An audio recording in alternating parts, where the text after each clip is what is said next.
정치 신세계샵에도 놀러오세요. @폴리월드.샵.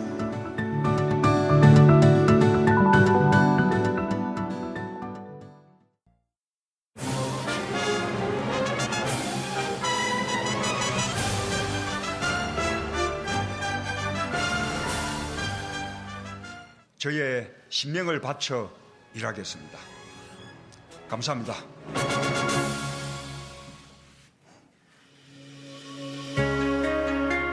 문재인 대통령이 경남 거제의 대우조선해양 옥포조선소를 방문해 쇠빙선 건조 현장 노동자들을 만나 격려했습니다. 이낙연 국무총리가 새해 첫 현장 일정으로 글로벌 중소기업이 밀집한 수원 산업단지를 방문했습니다. 남북한 판문점 한 라인이 끊어진 지 23개월 만에 개통되면서 북한의 평창 동계올림픽 참가 가능성에 청신호가 켜졌습니다. 청와대가 외교 문제 등 국익과 직결되는 민감한 사안에 대해 사실 확인도 하지 않은 주장을 보도하는 언론의 행태에 자제를 요청했습니다. 자유한국당 최경환 이우현 의원이 뇌물수수 혐의로 나란히 구속됐습니다. 더불어민주당이 6.13 지방선거 후보자 공천에 청와대의 7대 인사 배제 원칙을 적용할 것을 검토할 예정이라는 보도가 있었습니다. 경기도 포천 산란계 사육농가에서 접수된 AI 의심 신고에 농림축산식품부가 정밀검사에 착수했습니다. 청와대가 시민들을 위한 새해 선물로 휴대폰 바탕화면에 사용할 수 있는 모바일용 달력을 공개했습니다. 시청자 여러분 안녕하십니까? 1월 4일 목요일 뉴스 신세계 권순욱입니다. 송은정입니다. 오늘 오전에 좀 좋은 소식을 하나 제가 봤는데요. 네. 오늘 그 대통령께서 청와대로 위안부 피해 할머니들을 초청을 하신다고 합니다. 네. 그래서 우리 정신대 문제 대책위원회 대표로 또 같이 또 참석을 해서 이번에 그 외교부에서 발표한 위안부 관련한 TF가 있었잖아요. 네. 그 결과 발표에 대해서 이제 어떻게 또 처리해야 되는 게 좋을지 피해자들의 아마 의견을 청취하는 자리를 마련하신다. 네. 라는 얘기입니다. 뭔가 손발이 착착착착 맞아 들어가는 그런 모양이 보이죠? 네, 맞습니다. 예, 그동안 외교부에서 TF 구성해서 위안부 합의, 한일 간의 합의, 밀실 합의에 대한 TF 결과 발표도 있었고, 약간은 이어서 대통령께서 또 할머니 초청하시고, 네. 네. 이렇게 빨리 초청하실 줄은 몰랐습니다. 네. 거기다가 피해자들의 입장을 사실은 이제 외교부나 이런 데서 그냥 청취할 수도 있는 거잖아요. 충분히. 네. 근데 대통령께서 직접 청와대로 그것도 오찬 행사에 초청을 하신다는 거는 그만큼 신경을 많이 쓰고 있다라는 거라서 훈훈한 뉴스였습니다. 네. 그러면 오늘 첫 번째 소식으로 가보겠습니다. 문재인 대통령이 고향에 다녀오셨어요. 네. 네. 거제에 있는 대우조선해양 네. 예, 옥포조선소를 방문을 하셨습니다. 예, 그래서 이 장면인데요. 뭘 해도 30년 차. 예. 근데 저거 쓰시니까 너무 귀여우세요. 좋습니다. 그래서 이 자리에서 이제 노동자들 만나서 격려도 하시고, 그리고 이제 연설문을 통해서 우리 국민들한테 또 그 조선업에 관련돼 있는 종사자들한테 메시지를 전하셨는데, 메시지 중에서 제일 제가 인상 깊었던 거는 바다를 포기하고 강국이 된 나라는 없었다. 이런 이야기 하셨습니다. 네. 네. 뭐 세계사를 보더라도 해양을 제패한 국가들이 세계 강대국으로 발돋움을 했죠. 그래서 조선산업 같은 경우는 특히 우리나라가 현대중공업부터 해서 삼성중공업, 대우조선해양, 현대미포조선 등등의 이런 세계적인 조선산업을 좀 키웠지 않습니까? 네. 네. 그런데 사실 최근에는 이제 중국 쪽에서 좀 국가적 차원에서 조선산업을 키우면서 우리 한국 조선산업이 굉장히 좀 위기라고 할 수 있는 그런 상황도 좀 맞이하고 그랬었습니다. 네, 특히 이제 뭐 금융위기 같은 걸 거치면서 조선산업은 특히 국가 간의 어떤 교역 물량에 따라서 네. 물동량이 늘어나면은 조선산업이 호응을 하고 물동량이 줄어들면 조선산업이 같이 위축되는 그런 약간 그런 사이클을 보여주고 있는데 네. 최근 들어서 한국 조선산업이 약간 위기를 좀 맞이했었죠.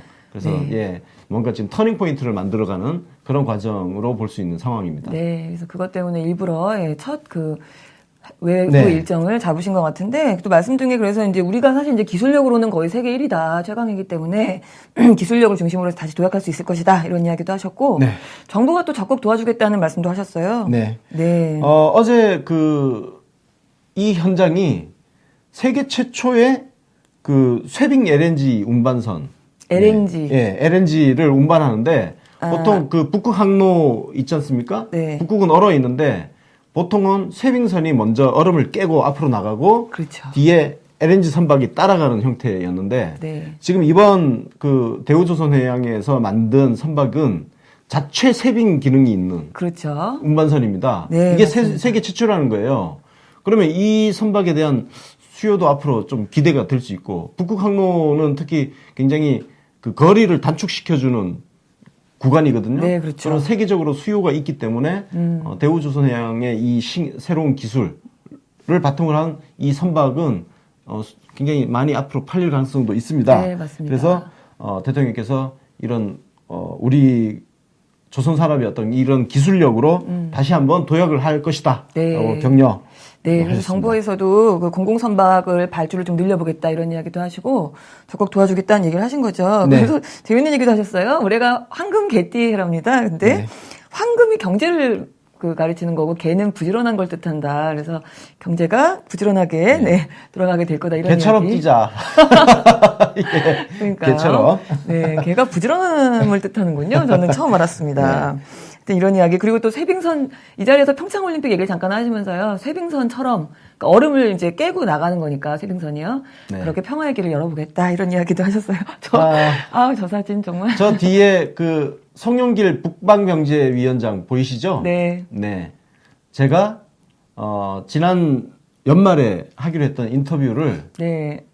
그때 저희 어머니 병원 때문에 연기를 했지 않습니까? 네네. 내일 송영길 의원을 모시고 아, 그렇군요. 예, 이번 세빙선에 숨어져 있는 의미 궁금하지 않으세요? 전 궁금합니다. 궁금합니다. 뭔가 이 세빙선도 뭔가 의미가 있을 것 같고 대통령이 왜 하필 네. 첫날 덕일 가셨는지 전 그것도 그렇습니다. 궁금합니다. 네. 그다음에 뭐 최근 남북 문제라든지 네. 등등 북방경제위원회가 뭔지 이런 거 내일 오후에 인터뷰 준비되어 있습니다. 네, 예. 재밌겠습니다.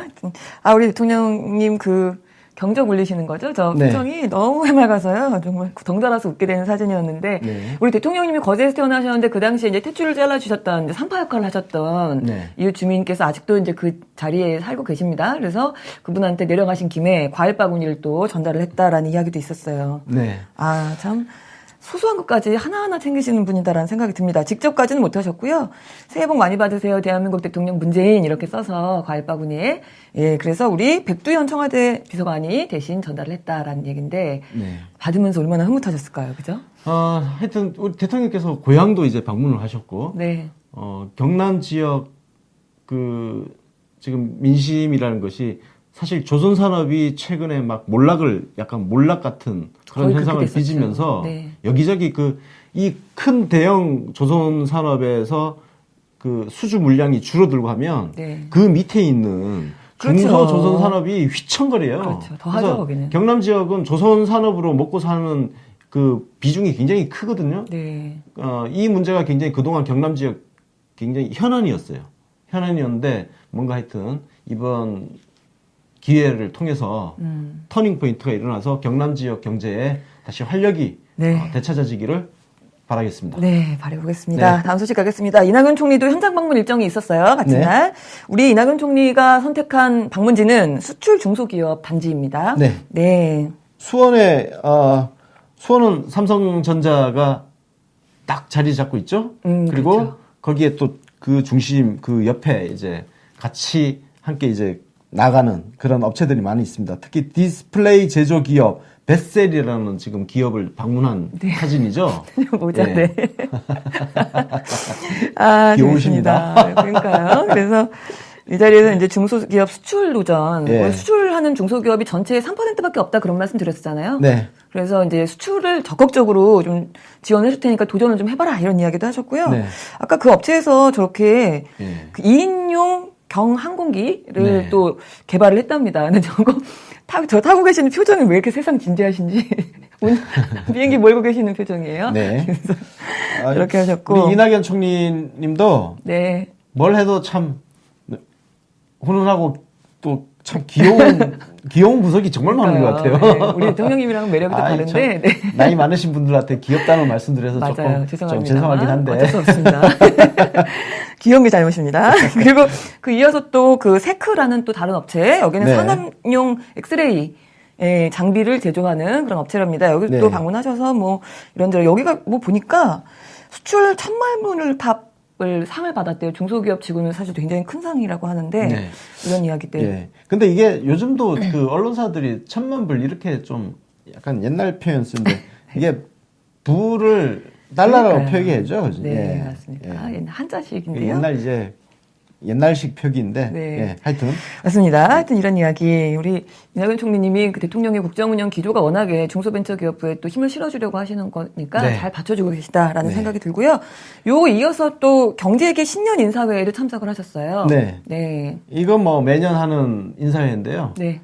저도 언론사에 있을 때 이 행사에 매년 참석을 했었습니다. 아, 그러셨군요. 예, 이 규모가 굉장히 큰데요. 대통령이 올 때 저는 박근혜가 참석한 신년 인사회를 다녀왔었거든요. 우리 원래는 이제 보니까 우리 총리께서 지금 다녀오신 건데 네. 대통령께서 직접 참석하시는 경우가 많이 있습니다. 근데 조금 이렇게 총리가 대신 가셔도 돼요. 그럼요. 예, 대통령이 뭐 저렇게까지 갈 이게 필요는 뭐 없을 것 아무래도 같고, 예. 경제계 신년 인사회라는 게 이제 온갖 경제계의 거물들이 다 모이는 네. 자리일 거잖아요.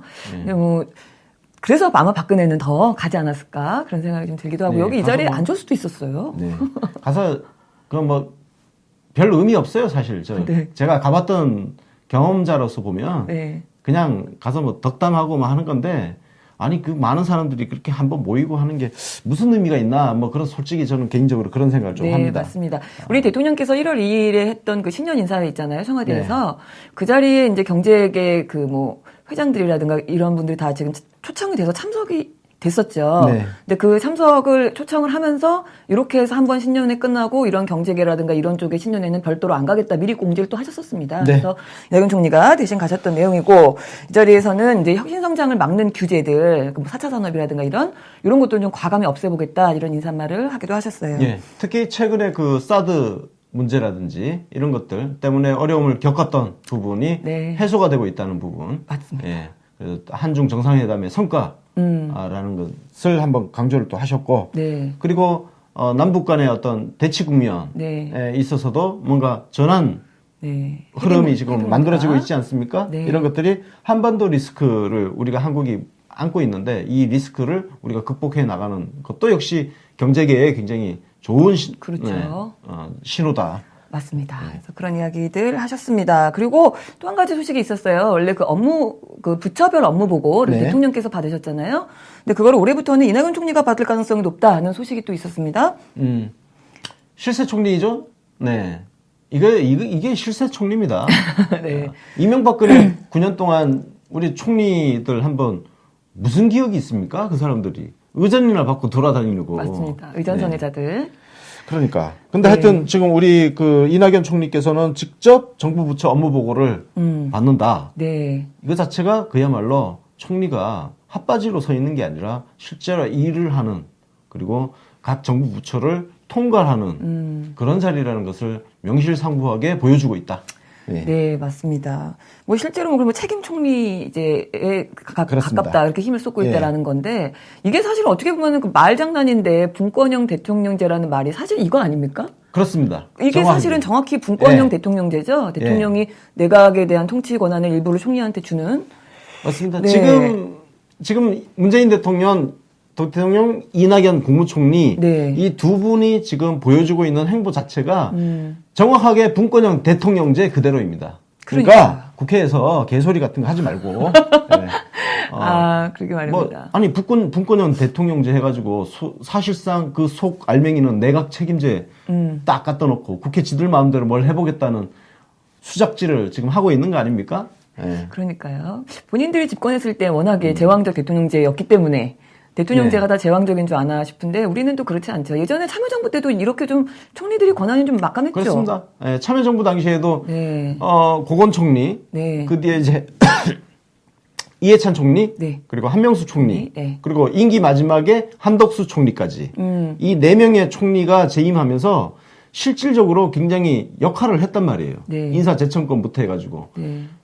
아니 그러니까 이게 실세 총리고 책임 총리제고 분권형 대통령제예요. 그렇죠. 이게 분권형 네. 대통령제죠. 그래서 이미 존재하는 헌법 제도를 누가 어떻게 운용하느냐에 따라서 전혀 다른 거죠.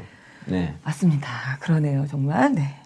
또 똑같은 칼을 갖고 있어도 네. 네, 실력에 따라서 당연히 다른 실력이 나오겠죠. 다음 소식 가겠습니다. 우리 북한이 전화선 코드를 꼽았답니다. 네.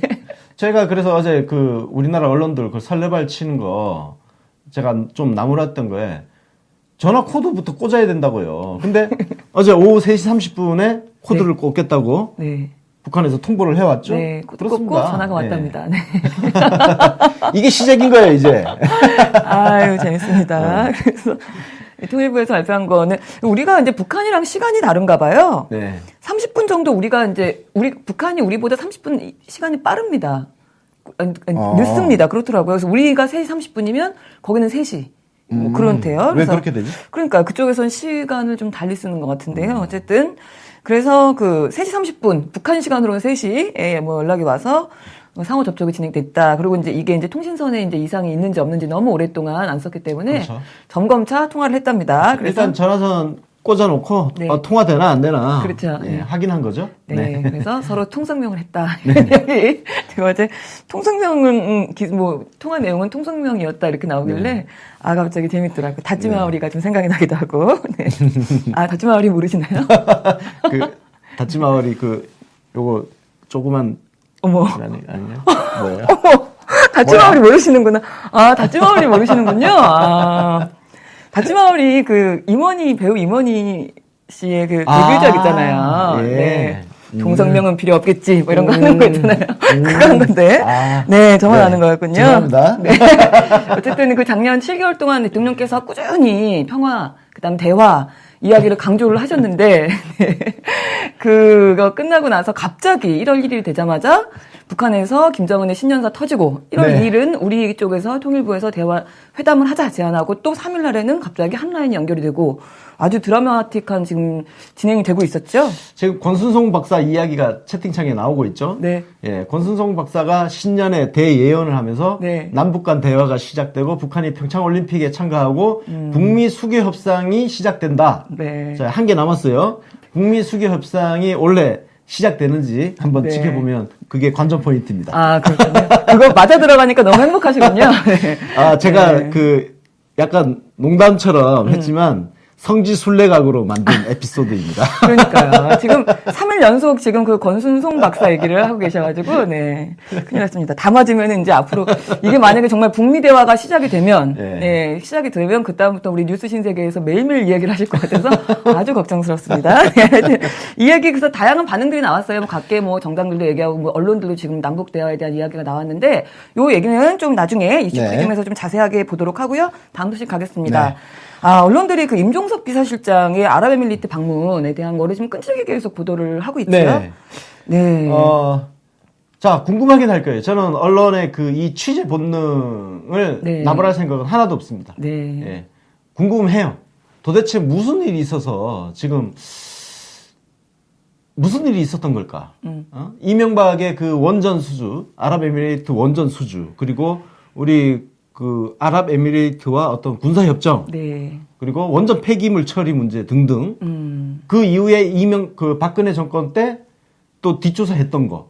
그래서 도대체 무슨 일이 있었던 걸까 굉장히 궁금합니다. 너무 많은 얘기가 쏟아져 나오고 네. 있어요. 관련해서 사실. 그래서 언론이 이걸 취재를 하고 그 궁금증을 풀기 위해서 기사를 쓰고 하는 그 행위 자체는 저는 어쩔 수 없다. 그건 언론의 생리이고 본래적인 생리인 거고요. 다만 어디까지 확인된 팩트인가? 이것은 정말 신중하게 좀 다루자. 왜? 외교 사안이잖아요. 외교는 아니 보통은 한 30년 지나야 공개되는 문서들이 수두룩한 게 외교인데 그렇죠. 우리가 양국 간에 우리나라와 아랍에미레이트 간의 어떤 외교를 파탄낼 수 있는 그 수준까지 혹시 가고 있는 건 아니지. 한국 언론이잖아요. 국적이 있잖아요. 물론 우리 한국 언론이 국적을 잃어버린 지가 좀 오래되긴 했지만 얻어맞을 때는 국적 찾더라. 응? 한국인이 맞았다고? 참, 네. 자, 그럴 때만 한국인 찾지 말고 지금 이 사안을 다루는 데 있어서 한국 국적의 언론으로서 외교 관계에 무슨 문제가 생기지 않을지 좀 조심스럽게 다뤄줬으면 하는. 그래서 팩트 확인에 정말 신경을 써서 네. 찌라시급으로 쓰지 말라는 얘기예요. 근데 지금 문제는 찌라시급 기사가 양산이 되고 있다. 맞습니다. 뭐 심각한. 근데 사실 뭐 그 외교가 이제 상대국이 있으니까, 그렇죠. 예, 그냥 우리 내부적으로 문재인 대통령이 못한다고 막 비판하는 것보다 사실은 더 위험한 얘기인데 네. 너무 많은 이야기들이 뭐 어떤 건 소설인 것 같기도 하고 어떤 거는 또 뭔가 의심 가는 게 있는 것 같기도 하고 여러 가지가 쏟아지고 있습니다. 그래서 청와대에서 굉장히 곤란하겠다. 외교부도 그렇고 이걸 도대체 이 언론을 다 보고 있을 거 아닙니까? 그렇죠. 레이트도 걱정스러운 부분이 있는데 하여간 지금 아까 잠깐 보여드렸던 그 기사는 이제 연합뉴스였는데 그래도 이거는 뭐 심각한 기사는 아니었습니다만 소설 기사라든가 이런 건 아니었습니다만 자유당의 헛소리를 너무 자세히 받아 적어주는 또 기사였어요. 자유당 보니까 신나가지고 본인들끼리 이게 뭐 아랍에미레이트 원전 게이트다 뭐 이딴 소리 하고 있고 청와대한테 망나니 같은 외교를 하고 있다. 아마추어 정권이다. 뭐 중동과의 관계를 망치는 패족 국가다. 이런 소리를 하고 있어요. 자유당. 네, 정신이 나갔나 봐요. 네, 제가 보기엔 지금 자유당은 네. 떨고 있는 거예요. 떨고 있어요. 이게 정말 공개가 되었을 경우에 자유당이 있게 될 타격이 굉장히 큰 사안이라는 거를 지금 본능적으로 지금 알고 있습니다. 그래서 지금 막말을 막 지금 뱉어내는 거는 악을 쓰고 있는 거거든요. 심하게 악을 쓰더라고요. 그래서 네. 청와대에서 그 임종석 비서실장이 이미 한마디 툭 던진 게 있어요. 감당할 수 있겠냐? 감당할 수 있겠냐. 이게 공개되면 감당할 수 있겠냐. 이게 정말 무서운 말이거든요. 진짜 무섭습니다. 예. 제가 다 무섭네요. 정말. 그 청와대가 이게 외교 문제가 걸려있기 때문에 네. 극도로 보안을 지키고 자제하고 있는 거예요. 그럴 수밖에 없어요. 그렇죠. 상대국이 있으니까.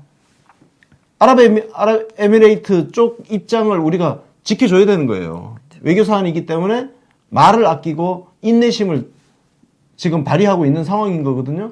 근데 곧 온다는 거 아닙니까? 온다는 그 기사가 떴죠. 그것도 네. 팩트 확인은 안 된 거고요. 청와대에서 뭐 기자들이 청와대에다가 막 물어봤는데 청와대 입장은 공식적으로 지금 아무것도 결정될 거 없고 네. 이렇게 확인을 해주고 있는데 온다 누가 온다더라 막 이렇게 지금 뭐 아예 그냥 검열까지 해가면서 지금 이런저런 이야기들이 나오고 있습니다. 자, 지금 언론 보도를 보면 네. 자유한국당 발언을 이렇게 그냥 막 겹다운표 쳐가지고 실어주면 그게 진짜 언론의 책임감을 다시 이야기할 수밖에 없는 게 언론은 어떻게 감당할 생각인 거죠? 예? 지금 거기에다가 이제 이 프레임 자체를 네. 이명박근혜 9년 동안에 어떤 벌어졌던 이런 어떤 게이트 성격의 사건에서 현 정부에서 뭔가 사고를 친 것처럼 그러니까요. 바꾸려고 하고 있어요. 지금 실제로 그런 내용이 있었습니다. 내용 중에 뭐가 있냐면 한국당이 공세 수위를 마냥 끌어올리는 거에 대한 부담감도 감지된다. 이렇게 써놓은 다음에 한국당이 폭로전을 강화할 경우 한국 아랍에미레이트의 관계가 자칫 파국을 맞을 수 있다. 그러니까 한국당이 폭로전을 강화하면 우리 한국하고 아랍에미레이트의 관계가 파국이 된대요. 그럼 마치 지금 정부에서 뭔가 문제가 있는 것처럼 느껴지잖아요. 지금 사실은 한국하고 지금 뭐 외국하고의 관계가 문제가 아니라 자유당이 폭망할 분위기라서 이거를 떨고 있는 건데 마치 우리 한국을 걱정해 주느라고 자제하려고 한다. 지금 그런 얘기가 여기 적혀 있는 거예요. 이해가 안 가더라고요. 자, 언론 네. 중심 잘 잡기 바랍니다. 저는 이 사안에 있어서는 저도 사실은 이게 외교 문제이고 저도 아는 게 별로 없습니다. 당연한 거예요. 언론도 뭔가 취재를 하지만 아는 게 그렇게 많지 않을 거라고 봅니다. 그러니까 좀 보도에 있어서 자제가 좀 필요하다. 예, 자제가 필요합니다. 네. 취재 본능을 저는 탓할 생각은 없습니다. 네. 그래서 국익을 좀 자제합시다. 예. 국익을 좀 생각해 주십사. 예. 네, 그런 말씀입니다. 하여튼 이런 이야기들 얘기를 잠깐 했고요. 다음 소식 갈까요? 네. 우리 그 자유당 최경환 예. 이우현 구속됐습니다. 네, 축하드립니다. 드디어 들어왔습니다. 네. 네. 축하드립니다. 저희가 참, 최경환은 정말 친박 오브 친박이죠? 예. 박근혜 대통령 재임 당시에 네. 최고의 실세로 그랬죠. 권력을 누렸던. 그래서 이제 시작이다. 최경환은 지금 이제 시작이에요. 네. 앞으로 수사받아야 될 게 너무나 많아. 제대로 시작되지 않은 것들이 네. 특히 많습니다. 자원외교. 예. 자원외교 관련해서는 특히, 조금 하여튼, 예, 기대하고 있습니다. 네, 예, 기대를- 조사 열심히 받으세요. 그러니까요. 뭐 들어가서 보니까 또 중간에 말 바꿨다 이런 이야기들도 나오고 하는데 우리 뭐 이병기 국정원장 예전에 뭐 전화 한 통만 하면 되는 사이가 엄청 친하고 막 이렇게 얘기했던 거를 갑자기 나는 그 사람이랑 원래 사이가 안 좋다 뭐 이런 얘기했다고 예. 그런 얘기도 하고. 사람 목숨 하나 살렸어요. 최경환은 원래 동대구 가서 활복하겠다 그랬잖아요. 아, 네. 그러니까 지금 동대구 가서 활복 안 하고 네. 빨리 감옥에 지금 저 넣어놓으면 활복은 안 할 거 아니에요. 그렇죠. 못 하잖아. 네. 사람 목숨 하나 살린 거지. 뭐. 네, 우리 네. 사법부 재판부에서 네, 정말 사람 하나 살리셨다. 네. 정말 감사드립니다. 하여튼 수사가 좀 빨리 되고 재판이 빨리 되면은 아, 이게 이제 일정이 얼마 안 남아서 지방선거에 이게 포함이 될 수 있나요? 이 보궐에? 저 두 사람의 자리가? 지금 이게 좀 재판을 또 대법원 그렇죠. 확정 판결까지 확정 시간이 판결까지 좀 나와야 걸릴 되는 겁니다. 거죠. 예. 아, 그래서 그러면은? 아마 이번 6월 지방선거 때 선거가 이루어지긴 힘들 겁니다. 예, 요게 안 되면 내년에 하면 돼요. 예. 아, 예. 내년에? 예. 그렇군요. 또 하나 모아가지고 아, 또 미니 모아서. 총선급의 재보궐 선거가 또 열릴 겁니다. 아, 올해도 그래가지고? 하고 또 모아놨다가 내년에도 하고. 예. 네, 그리고 아니, 나면 아니, 내후년에는 총선이고. 총선이고. 네. 네, 그렇죠. 예. 하여튼 저 두 자리를 어떻게 좀 가꿀 수 있으면 좋겠다 싶습니다. 네. 그리고 다스 수사에도 좀 진척이 있었다는 소식이 있었어요. 검찰이 다스 그 옛 직원이었던 사람의 집을 압수수색을 해서 여러 가지 뭐 자료를 회계 자료랑 이런 것들을 확보를 했다라는 얘기입니다. 네. 뭐 사실 지금 조금 전에 이우현, 최경환 그리고 다스 이야기는 오늘 밤 자정에 지금 정치신세계에 올라온 거 네. 그거 좀 한번 참조해서 들으시면 네, 자세히 풀으셨더라고요. 현재 판이 돌아가는 게 좀 눈에 좀 보이실 겁니다. 네. 쟤네들이 얼마나 지금 최후의 발악을 하고 있는지를 잘 아실 수 있고요. 네. 그 다음에 그 야당놈들 줄줄이 지금 서초동 가고 있잖아요. 요 에피소드도 오늘 자정이나 내일 자정에 올라갈 겁니다. 저희가 총정리를 했어요, 또. 아, 어, 야당에 대해. 막 서초동에서 파티. 예.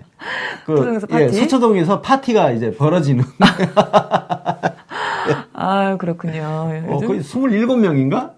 지금 서초동 대기표 끊고 있어요, 지금. 27명? 예. 어, 토탈 27명인가 하여튼 그렇게 그런데 많나요? 저희가 총정리를 해가지고 네. 그 하나 만들어 어제 녹음을 했어요. 아, 어제 그렇군요. 저녁에 녹음을 했는데 굉장히 재밌게 녹음했습니다. 아, 신나게. 야당 얘기할 때 항상 신나죠. 요즘 정치인세계에서 야당 얘기를 많이 하시기 때문에 들을 때마다 신납니다. 네. 녹음하시는 분들도 신나 있는 게 느껴지고. 네. 팝콘 뉴스가 앞으로 계속 나올 거라서, 아, 정치인세계 숍에서 팝콘을 좀 파셔야 되나? 이런 생각이. 좋은 아이디어인데. 그러니까요. 네. 팝콘을 좀 파셔야 될 것 같습니다. 하여튼 이런 이야기 좀 전해드렸고, 그리고 이제 적폐청산이 계속 또 진행 중인 네. 상황인데, 자유당에 관련돼서 한 가지 좀 이거 좀 되게 웃기는 소식이었어요. 남경필이 다시 복당할 거다는 얘기가 나왔어요? 네. 남경필이 복당하는 것은 사실 예정되어 있던 이미 감지가 되었었죠. 근데 네. 저 사람 머리가 되게 나쁜 것 같아요. 저 하는 짓 보면은. 지금 자기가 저기 들어갈 때 아닌. 그러니까 기회주의자들은 원래 자기의 그 잔머리로 스스로 망하게 되어 있습니다. 이게 잔수거든요. 그러니까요. 네. 그러니까 당장 지금 자기가 경기도지사 재임을 해야 되는데 자유당을 간판을 들고 나오는 게 낫겠다는 판단하에 좀 가겠다는 거잖아요. 네. 핑계는 물론 이제 합당에 대한 핑계를 대고 있지만. 네.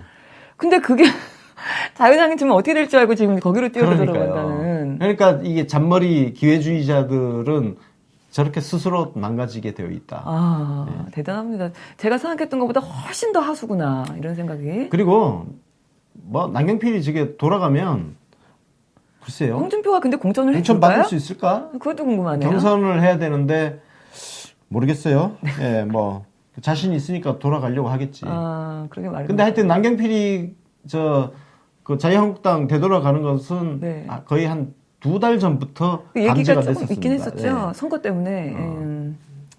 하는 행태를 보면 네. 지금 돌아가려고 준비 중이구나. 그런 것들이 계속 감지가 되었었죠. 네. 아, 참 신기한 머리. 원래 기회주의자들은 원래 그래요. 원희룡 형도 아마 복당할 거예요. 네. 아. 예, 원희룡 형도 지금 바른정당 소속이잖아요. 네네, 그쵸. 원희룡 형도 어차피 돌아갈 거고, 예, 다 돌아갈 거예요. 근데, 그래서 우리 정치신세계 어제 우리 녹음하고 뒤풀이 회식을 하면서, 네. 우리가 이제 안철수하고 유승민, 이 합당에 힘을 실어주기로 결의를 했습니다. 의결을 했어요. 아, 녹음 중에도 그 얘기 하셨죠? 예. 둘이 합쳐서 자유당을 부시러 가라. 네. 뭐 이런 이야기. 진짜. 근데 한국 정치 발전을 위해서 저는 이게 농담이 아니고 진심으로 그나마 자유한국당 놈들보다는 저는 안철수, 유승민 그 조합이 덜 나쁘다. 진심이세요? 예. 아. 덜 나쁘다. 저는 도찐 계시는데. 아니, 도찐개찐인데, 네. 우리가 1mm라도 아, 1mm라도 덜 차이는 나쁜 있다? 놈을 우리가 골라야 된다면, 네. 얘네들이 자유한국당을 밀고 들어가면, 응원해줄 용의가 있다. 그런 생각입니다. 유승민 안철수가 힘이 둘 다 이렇게 매가리가 없고 약간 기회주의자들이라서 가능할까 모르겠는데 하여간 뭐 쟤들끼리 싸우는 거 우리는 그것도 팝콘 가게이기 때문에 그런 거예요. 맞습니다.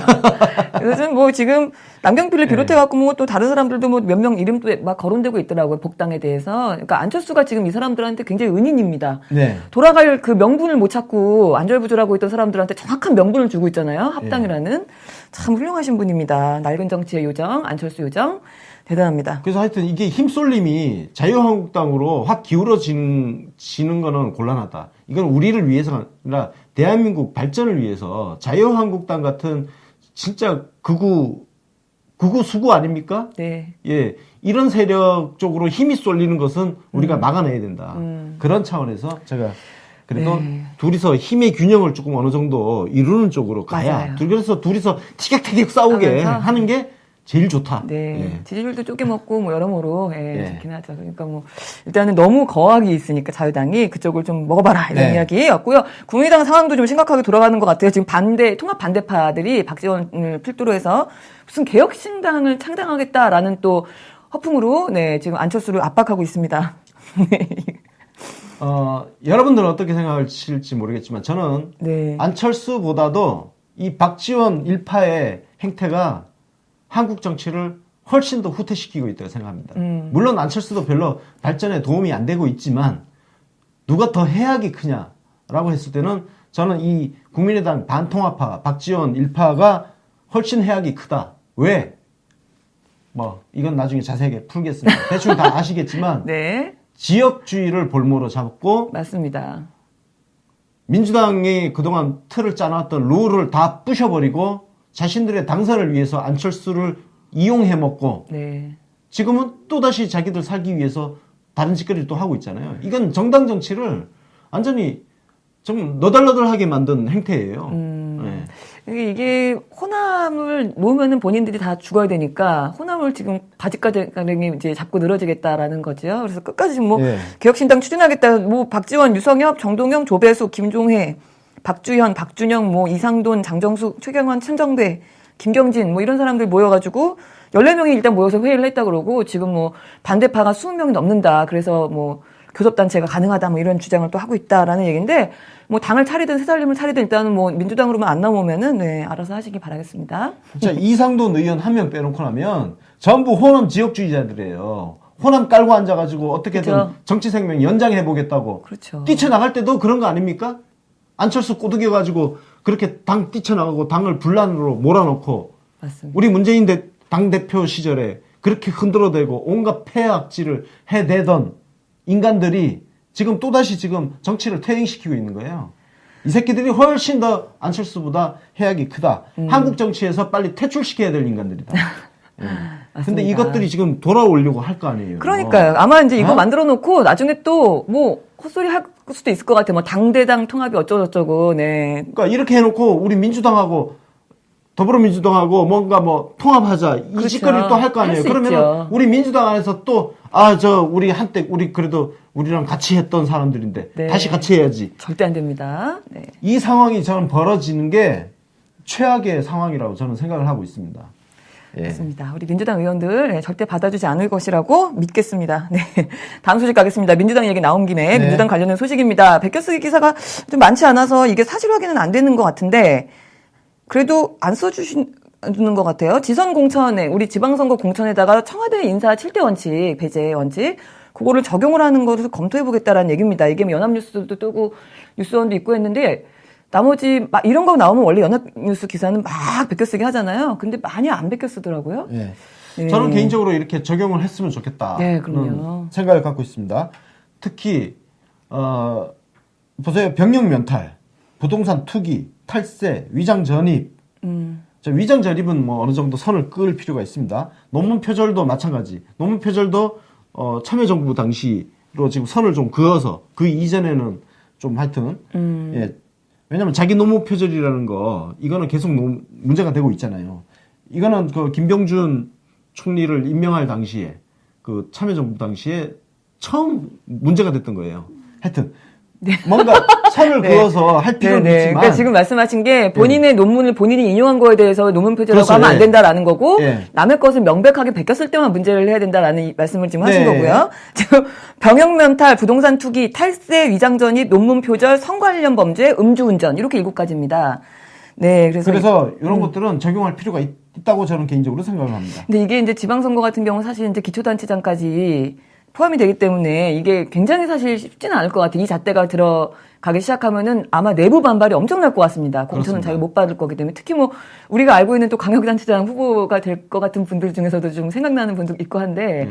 현역 의원도 있죠. 네, 그러니까요. 박용진 같은 경우는 음주운전 전과자잖아요. 네. 예. 그러면 이제 공천 못 받는 거 아니야. 예. 그렇죠. 근데 지방선거라서 단체장들이 이게 받아줄 수 있을까? 하여튼 안에서는 아마 결사반대할 것 같아요. 우리 입장, 시민들 입장은 사실 굉장히 반길만한 뉴스이긴 한데 예. 하여간 뭐 이런 얘기가 지금 오가고 있다. 아직 확정된 건 아니고 예, 이런 뭐 얘기가 나오고 있다라는 거고요. 우리 추미애 대표 한 가지 하자면 한겨레랑 인터뷰를 했어요. 네. 예, 이 자리에서 또 감동적인 이야기를 네, 정말 잘 알고 네. 있습니다. 아유, 씨, 성한영 저 재수없는 얼굴이 나오네. 정말 짜증나갖고요. 제가 저 사람 때문에 안 보고 싶었는데 일단 내용이 좋아서 그리고 어쨌든 지금 집권여당 제1당이다 집권여당의 당대표의 인터뷰가 신년이면 사실 좀 나와야 되는데 너무 없어요. 그래서 한겨레가 어쨌든 인터뷰를 해줘갖고 그 고마운 마음에 제가 칭찬하려고 갖고 왔는데 네. 추미애 대표가 여기서 더불어민주당 지지율이 고공행진인 이유는 우리가 잘해서가 아니라 국민들이 눈 부릅뜨고 지켜보고 있다. 잘해라라고 하면서 인내해주고 있는 거다. 이렇게 표현을 했습니다. 그래서 정확하게 이해하고 있죠? 네. 예. 우리가 추미애 대표가 우리 당원 지지자들의 마음을 정확하게 지금 알고 있는 거예요. 네, 예. 있습니다. 알고 있는 건데 뭐 그런 점에서 정말 10점 만점에 만점. 네. 저 인터뷰는 10점 만점에 네. 8점 드리겠습니다. 네, 2점 깎은 한겨레는, 거는 예. 네, 저 인터뷰어가 꼴보기 싫어서 2점 감점 드리도록 하겠습니다. 뭐 성한용 기자 정도 되는 사람이 뭐 여기저기 지금 불려다니고 있는데 아니 그 성한용 기자가 과거에 썼던 기사를 한번 보세요. 정치 전망을 제대로 한 게 뭐가 있다고? 어? 그러니까요. 내가 맞춘 확률이 훨씬 높아. 알겠습니다. 성한영, 네. 아이씨, 네, 그렇습니다. 다음 소식 가겠습니다. 가짜나서 그래요, 그냥.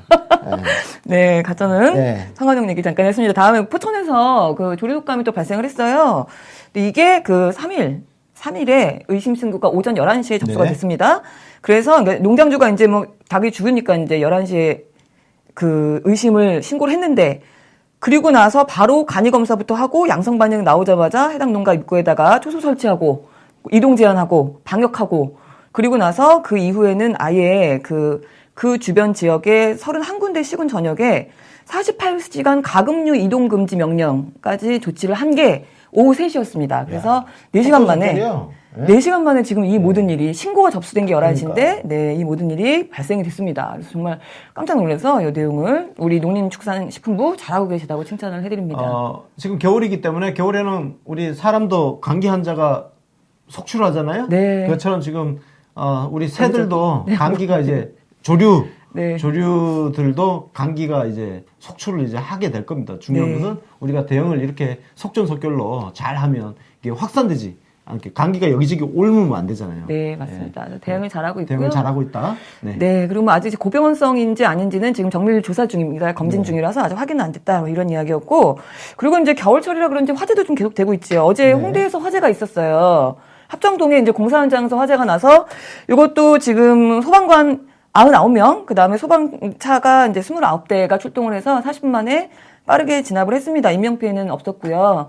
노동자 뭐 6분이 그 안에 계셨다가 다 잘 대피를 미리 했다. 뭐 이런 이야기였는데, 관련된 기사들을 보다 보니까 제가 댓글을 요즘에 이제 저희 문파들이 네이버 댓글 때문에 많이 이제 바쁘잖아요. 댓글을 보다 보니까 문재인이 대통령 되고 나서 재난이 많다 이러면 어처구니 없는 소리 하는 경우도 있더라고요. 어처구니가 없습니다. 이게 언론들 장난질이죠? 예. 예전에는 손톱만한 재난 지금 40분 만에 불이 꺼진 진화가 끝난 인명피해도 없는 이런 화재를 우리가 뉴스로 본 적이 있습니까? 근데 지금 언론들이 마치 엄청나게 큰 거 있는 것처럼 막 계속 재난이 요만큼만 거면 나와도 보도를 열심히 하고 있지요. 이 새끼들 이명박근혜 때 이런 기사 썼어요? 그러니까요. 안 썼잖아. 그때는 그러면 뭐 화재가 안 일어나고 사고가 없었어. 통계적으로 보면 똑같습니다. 그러니까. 네. 마치 갑자기 문재인 대통령 취임하고 나서 그러니까요. 사고가 많이 많은 것처럼. 발생한 것처럼 착시를 지금 일으키고 있는 거예요. 네, 맞습니다. 뭐 조리독감 같은 경우도 사실 이제 진짜. 그 완전히 고병원성으로 확진이 되거나 해서 번지기 시작하면 그때나 이제 뉴스가 나왔지. 이렇게 신고가 오전 11시에 신고가 들어갔잖아요. 그날 저녁부터 갑자기 양성 반응이 나왔다. 이렇게 기사들이 막 이렇게 많이 뜨는 경우는 저는 본 적이 없습니다. 그래서 언론들이 굉장히 부지런해졌다. 우리나라 재난에 아주 열심히 대응하면서 취재하고 계시는구나. 이게 정말 그 50대 이상이 정말 문제인 거예요. 저도 이제 50대지만 언론사 데스크들이 전부 문제인 거거든요. 지금 언론사 데스크들이 다 50대예요. 40대 후반 50대들. 이 새끼들이 전부 문제인 거야. 네. 진짜. 그게 말입니다. 하여튼 그렇습니다. 나이 잘 처먹자 이 새끼들아. 네, 맞습니다. 언론들이 참 이상한 게 자식 보기 부끄럽지도 않아. 네. 그 부패 정권 아래에 있을 때는요, 부패 정권들이 너무 일을 못하니까 제발 나라에 변고가 없기를 기원하잖아요, 언론들이. 네. 근데 민주 정권이 들어서면 그때부터 갑자기 나라에 변고가 나길 기원해요. 이게 이상한 사람들이죠. 그렇죠. 왜 그러는 나라 건가요? 망하기를 기도하죠. 그러니까요. 그래야 정권을 또 바꾸니까. 맞습니다. 네. 하여튼 참. 한심한 언론들. 네, 여기까지 해서 이제 오늘 준비한 소식은 이제 다 전해드렸고요. 다음 코너로 이슈풀이 좀 가겠습니다. 네. 네, 남북한 한 라인이 연결됐다라는 소식에 대해서 좀 자세히 들여다봐야 될 것 같은데요. 네. 리선권이라는 사람, 조국평화통일위원회 위원장이라는 사람입니다. 이 사람이 조선중앙방송에 나와서 내용을 발표를 했는데, 내용이 여기서 김동진은 이제 김정은이죠. 김동진은 문재인 대통령이 직접 적극적인 지지 의사를 표시한 데에 대해 환영의 뜻을 표명했다. 이렇게 표현을 했어요. 자, 문재인 대통령이라고 정확하게 호칭을 붙였죠? 이게 처음이랍니다. 네. 네. 그래서 이런 것이 이제 그 태도의 변화를 우리가 읽을 수 있는. 그렇죠. 예, 이걸 행간이라고 하죠. 네. 예. 굉장히 우호적으로 변했다라는 네. 게 표현 하나하나에서 드러나는 부분이 있었고, 그래서 평창 동계 올림픽이라는 발언도 그대로 했어요. 남조선 동계 겨울철 스포츠 이거 아니고요. 네. 평창 동계 올림픽 대표단 파견 문제를 포함해 대회 관련 문제를 남측과 제때 연계하도록 김동지가 판문점 영랑 통로 개통을 지시했다. 또 이렇게 얘기를 했습니다. 그러니까 김정은이 지시해서 지금 한라인 연결한 거다. 이런 얘기를 했어요. 네. 이게 이제 전부입니다. 사실은 이쪽에서. 그리고 나서 이 얘기 뜨고 그 다음에 통일부 연락이 와서 연결하고 통화하고 이제 그게 거기까지였던 거예요, 어제. 네. 근데 이제 이거 관련해서 보도 행태가 참 다양했어요. 뭐 상황을 이제 가감없이 좀 담백하게 보여주는 뭐 기사들도 있었고, 조금이라도 어떻게든 좀 부정적인 느낌을 주려고 하는 또 보도들도 있었는데, 대표적으로는 이제 대조를 해보자면 지상파로 보면 MBC하고 SBS가 조금 대조적이었습니다. MBC는 그냥 담백하게, 네, 제안받은 지 하루 만에 화답, 맞죠? 호칭도 대통령, 맞습니다. 그렇게 했었고요. SBS는 남북관계. 그러니까 이렇게만 보도해도 돼요. 그러니까 더 바라지도 않습니다. 네. 뭐 문재인 대통령이 업적이다 이런 얘기 쓸 필요 없어요. 적으면 되는데, SBS는 남북관계 복원 물꼬는 텄지만 해빙 과제 산적. 부정적이죠. 뭔가 부정적이죠. 네. 저런 보도가 어제 이미 네. 시작됐잖아요. 아니, 전화선 이제 코드 꽂았는데 이미 뭔가 막 잔뜩 다 모든 것이 해결돼야 하는 것처럼 그렇죠. 설레발을 지금 치고 있는 거잖아요. 진짜 이상합니다. 저는 부끄러워서 저런 기사를 못 쓸 것 같거든요. 제가 언론사에 남아 있었다 하더라도 부끄럽잖아요. 아니, 해빙까지 산적했지. 해 있는데 물꼬는 텄지만 부정적이잖아요. 이제 시작했는데 왜 이렇게 시작부터 부정적으로 안 되기를 바라는 마음을 담아가지고 제목을 뽑고 말이야. 그러니까 말입니다. 지금 뭐 벌써부터 그런 이야기들, 뭐 이상한 게요. 예를 들면은 지금 전화 코드를 딱 꽂았잖아요. 꽂자마자 갑자기 올림픽도 온다고 바로 대답해주고 이산가족 바로 하고 개성공단 바로 하고 그 하루 안에 다 해주길 바라나 봐요. 네. 심지어 군사회담까지. 그러니까요. 진짜 군사회담까지는 진짜 멀리 나간 얘기거든요. 네, 맞습니다. 군사회담은 거의 최종적인 단계의 그렇죠. 이야기예요. 근데 가장 어제 예민한 부분이죠. 경향신문이었나요? 경향신문이었습니다. 예. 네. 군사회담 이야기까지 나오는 거 보고 진짜 그러니까요. 진짜 어처구니가 없습니다. 그러니까 제가 오죽하면 이번 회담이 성사되면 통일 언제 하냐 물어볼 것 같다 이런 생각 들었다니까요. 네. 그 밖에 또 언론사들 보도들을 대체로 보면 제가 이제 보도 기사들을 쭉 보면서 오죽 저희가 언론한테 시달렸으면 중립적인 제목이 우호적으로 느껴져요. 그런 기분이 들더라고요. 네. 대표적으로는 경향신문 남북 말의 통로 다시 열렸다. 그냥 완전 기본이잖아요. 말의 네. 통로 다시 열렸다. 이게 그 괜찮은 기사였어요. 그다음에 평창 제안 회담 제의 한라인 남북 하루 단위 주고받아. 중앙일보입니다. 그리고 조선일보가 판문점 채널 연 북한 평창 성공 또 언급. 평창 성공하라고 또 언급했거든요. 이 조선일보에서 그냥 담백한 그 제목을 뽑았는데 이것만 해도 참 고맙습니다. 근데 비판적인 기사들도 뭐 대표적으로 너무 많았죠? 네. 네. 대화 속도 내는 한, 제재 고수하는 미, 살얼음판 동맹, 서울경제. 서울경제가 요즘 조선일보가 부러웠어요. 그 대열에 지금 합류한 것 같은데. 아, 조선일보가 네. 부러웠어요. 아니, 남북 대화하는 거하고 한미 동맹이 도대체 무슨 관계야?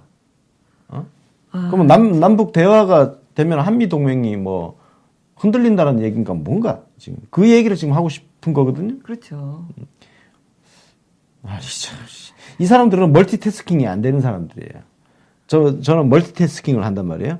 요즘은 이 컴퓨터를 사용한 이후부터 우리 멀티태스킹 하지 않습니까? 한꺼번에 한 두세 가지 일은 하잖아요.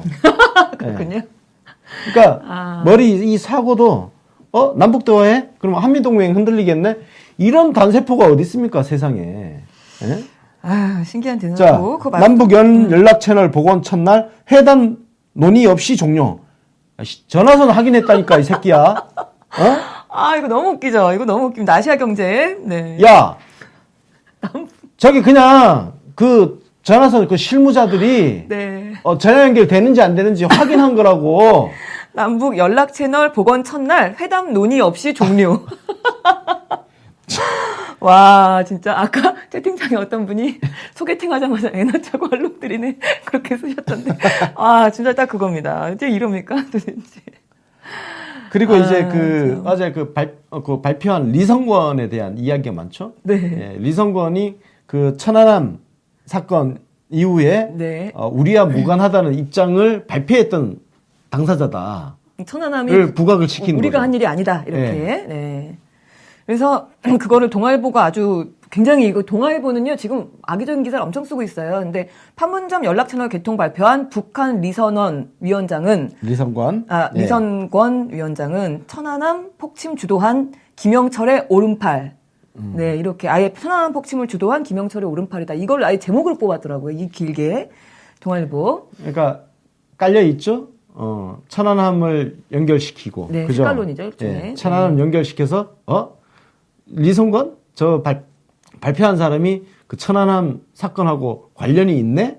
이런 이미지를 덮어 씌우는 거죠. 네. 그래서 이념 대결을 지금 조장하려는 이게 정치신세계 어제 자정 에피소드에서 저희가 한 게 얘네들이 지금 쓸 게 없어가지고 색깔론. 예, 이제 더 이상 잘 먹히지도 않는 색깔론 이념투쟁 이걸 지금 전면적으로 다시 꺼내놓고 최후의 지금 결사항전을 하고 있는 거예요. 우리가 갖고 있는 거는 이념 전쟁밖에 없다. 그래서 모든 걸 그냥 반북 정서에다가 북한 빨갱이 뿔 달린 늑대 나쁜 새끼 하면서 여기에다가 사활을 지금 걸고 있다는 거예요. 애잔합니다. 네. 예, 애잔해요. 애잔해요. 예. 동아일보가 특히 좀 심했어요. 이 관련된 거는. 그리고 북한 판문점 채널로 먼저 전화 고위급 남측 제안엔 답변 없어. 매일경제입니다. 네.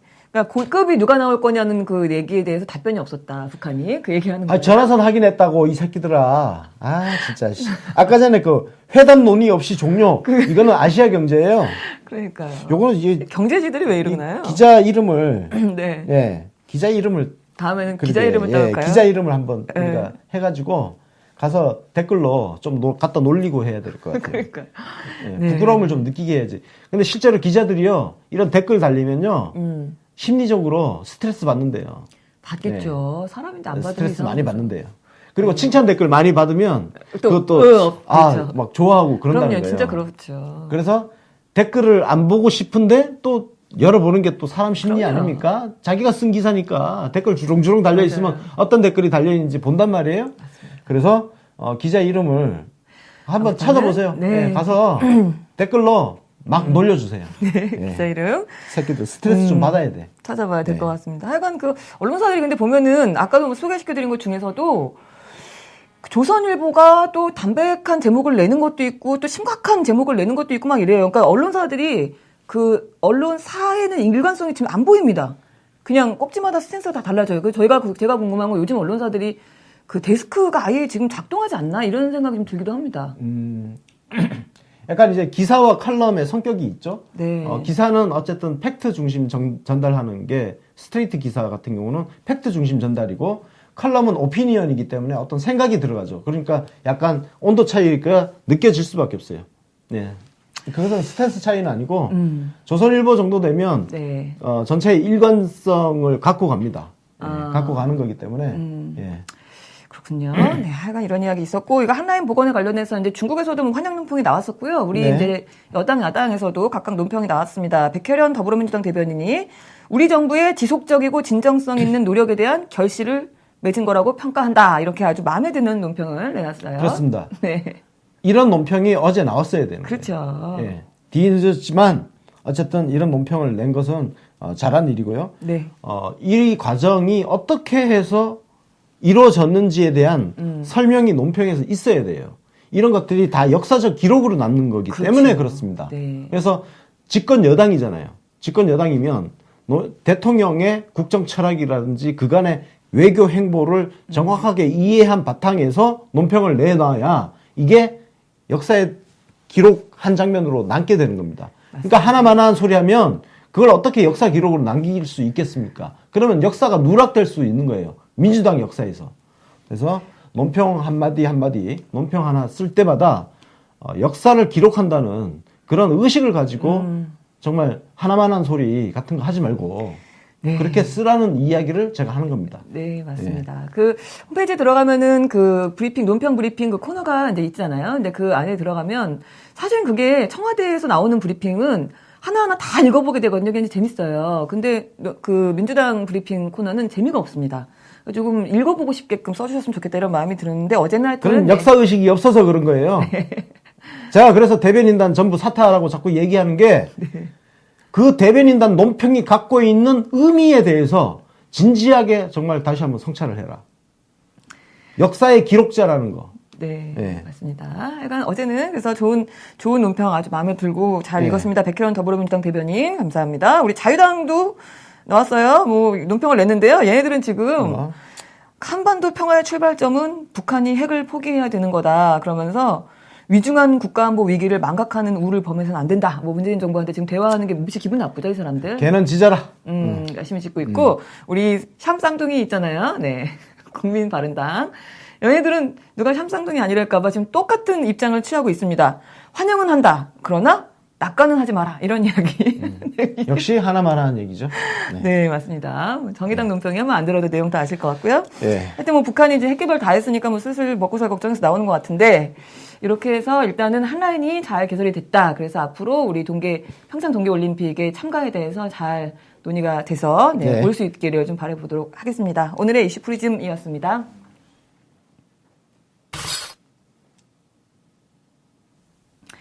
네, 언론의 부실 오늘은 좀 간단합니다. 네. 조금 전에 말씀드렸던 남북한의 한라인에 대해서 심각한 사설이 하나 떴지요. 그래서 그거에 대해서 좀 분석을 하려고 합니다. 제목이 김정은이 한반도 운전석에 앉았다. 조선일보입니다. 조선일보 사설입니다. 네. 이 사설 제목을 보면서 저는 2002년 12월 18일 밤에 뿌려졌던 조선일보의 사설 정몽준이 노무현을 버렸다. 그 사설에 버금가는 작품이 나오지 않았나. 예. 여러분들 이 사설 제목 보면서 떠오르는 게 있지 않습니까? 뭐가 떠오르나요? 코리아 패싱. 코리아 패싱의 업그레이드 버전이 지금 나왔습니다. 네. 예. 제목은 잘 뽑아요. 착착 감기죠? 김정은이 한반도 운전석에 앉았다. 와, 굉장히 짧고 임팩트 있어요. 네. 예. 딱 보기에도 직관적으로 김정은이 이 한반도 정세를 끌고 가고 있구나라는 착각을 하게끔. 예. 인식이 들게끔 제목을 아주 잘 뽑은 작품입니다. 예. 훌륭한 작품이에요. 수작이군요. 예. 수작이에요. 네. 역시 조선일보. 명불허전 조선이다. 그럼요. 네. 역시 다른 언론사들이 네. 조선일보의 클래스를 따라가기는 정말 쉽지 않겠구나. 예. 아니 이거는 정말 문장이 대단한 문장입니다. 저는 개인적으로 짧은 문장을 좋아하거든요. 힘있고 짧은 문장. 그래서 저는 이 문장 자체로는 네. 굉장히 매력적이야. 네, 이 조선일보 네. 사설 보고 분노하셔가지고 저는 긴장하고 있었는데 네. 칭찬을 하고 계실 줄은 몰랐습니다. 네, 매력적인데. 네. 자, 이게 코리아 패싱의 업그레이드 버전이 지금 나온 거고, 역시 조선일보답게 맥락을 모두 거세해버렸죠. 네, 그랬죠. 뭘 거셌냐? 제가 맥락이라고 말씀드린 것은 바로, 그래서 민주당 논평이 중요하다는 말씀을 드린 이유가, 조선일보가 바로 김정은 신년사 이전의 맥락을 싹 거세해버리고 그렇죠. 지금 사설을 쓴 겁니다. 네. 그래서 한반도 운명을 마치 김정은의 신년사에서 모든 것이 출발된 것처럼 착각을 지금 하고 착각을 불러일으키죠. 그런데 김정은의 신년사가 나오기까지 문재인 대통령께서 신베를린 선언에서 유엔 연설 등등 그 이후도 계속 쭉 꾸준히 네, 7개월 가까이를 꾸준히 메시지를 계속 던졌잖아요. 북한을 향해서. 그 메시지에 대한 답변이 온 거잖아요. 답변이 온 건데 지금 이 사설에 정말 교활한 거죠. 교활하죠. 네, 이 교활함은 어디에 있냐? 그걸 다 배제시켜 놓고 마치 김정은이 우리한테 뭔가를 던진 것처럼 이야기를 하고 있는 거예요. 운전석에 앉았다. 그러니까 핸들링을 하고 있다는 거거든요. 컨트롤을 하고 있다? 아니잖아요. 그죠? 맥락을 보면 명백하게 문재인 대통령이 쭉 해왔던 노력에 대해서 북한이 답변을 내놓은 거란 말이에요. 수동적으로. 탄 거야. 김정은은 지금 조수석에 올라탄 겁니다. 맞습니다. 그게 정확한 거죠. 전체 맥락을 보면. 근데 조선일보는, 역시 발군입니다. 자, 이 내용을 들어가서 보면, 이 내용에 어떤 내용이 있냐면은, 트럼프가 좋은 뉴스일 수도 아닐 수도 있다 라고 했다는 거예요. 여기에 대해서 조선일보가 어떻게 해석을 했냐면은 트럼프가 이렇게 했다는 건 이렇게 좋은 뉴스일 수도 나쁜 뉴스일 수도 있다 한 것은 좋은 뉴스가 아닌 쪽으로 기운 듯한 기류를 느낀다. 조선일보 마음대로 관시법을 작동시켰어. 그러니까요. 아닐 수도 있고 좋을 수도 있다를 먼저 또 얘기했는데 이건 반반이잖아 원래. 그러니까요. 그죠? 어처구니가 없는 거는 우리 대통령은 김정은의 신년사에 대해서 뭐 환영한다라는 의미를 말씀을 하셨잖아요. 그러니까 호응한 거라고 판단된다 이렇게 지지 선언을 하셨잖아요. 그거에 대해서 미국이랑 똑같이 말하지 않았다고. 그러니까 미국은 반반인데 왜 니네는 왜 호응했다고 환영해? 그 문재인 대통령의 입장은 무조건 나쁜 거예요. 지금 얘기를 읽어보면 이해가 안 갑니다. 그러니까 우리가 선뜻 반겼다는 게 마치 호구짓을 하고 있다라는 그 의미이고 거기다가 더 웃긴 건 대미 협박 뭐 그런 얘기 있잖아요. 미국 본토 전역이 사정권 안에 있다 뭐 이런 소리 북대지 김정은이 했잖아요. 그거에 대해서 왜 비판 성명 하나도 안 내고 환영을 하고 앉아 있느냐 그 얘기를 하고 있는데 그 비판 성명은 미국에서 내야지 그거 왜 우리가 내니? 우리 쏜다 그랬니? 진짜 어이가 없어가지고. 상당히 말도 안 돼 있는 그러니까 한미 동맹이니까 야 우리 동맹 국가를 북한이 미국을 협박을 했으니까 우리가 한미 동맹이니까 우리가 북한을 욕해야 되는 거 아니냐 이런 얘기를 하면 정말 유치하잖아요. 우리랑은 그죠? 사이좋게 지내자고 했는데 뭐, 미국은 입 없어? 그러니까 뭐 어이가 없는 소리 하고 있어 진짜. 이 사설은 사대주의로 일관을 하고 있습니다. 너무 여러분들 심합니다. 이 사설을 한번 읽어보시고 자녀들한테 이렇게 글을 쓰면 형편없는 인간이 된다는 어떤 그런 사례로 한번 읽혀볼 만한 글입니다. 네. 철저하게 사대주의로 일관을 하고 있어요. 쉽게 얘기해서 왜 미국과 일본의 눈치를 보지 않고 남북이 알아서 이렇게 대화를 하느냐. 그러니까 지금 이야기는요. 미국한테 승낙을 받고 남북 대화를 맞아요. 지금 하라는 이야기예요. 맞습니다. 그러니까 이게 무슨 깡패도 아니고 우리 대빵한테 누가 욕했는데 네가 꼬붕이 지금 좋아할 때야? 지금 이 얘기예요. 너무 어이가 없는 그 내용인데다가 그래서 김정은이 운전석에 뭐 이런 이유로 앉아서 한미를 갈라치기 하고 있다. 근데 그걸 가지고 반색하고 앉아있다. 우리 정부는 이런 얘기를 지금 하는 거죠. 근데 저는 오늘 크게 화가 안 나는 이유는 네. 이렇게 교활하게 멋진 매력적인 문장을 매력적인 뽑아내긴 했지만 애잔하다. 네. 진짜 그 서경에 지는 제가 예전에 황송 예터 네. 예? 그 노래 한번 응얼거렸었는데 네. 다시 한번 응얼거리셨군요. 네. 다시 한번 느낄 수 있는 뭔가 마지막 발악을 하고 있는 장면이 아닌가 그런 생각이 듭니다. 맞습니다. 예. 아, 하여튼 황당한 조선일보, 제목만 잘 뽑는 조선일보 얘기 좀 했습니다. 마지막 코너로 가겠습니다.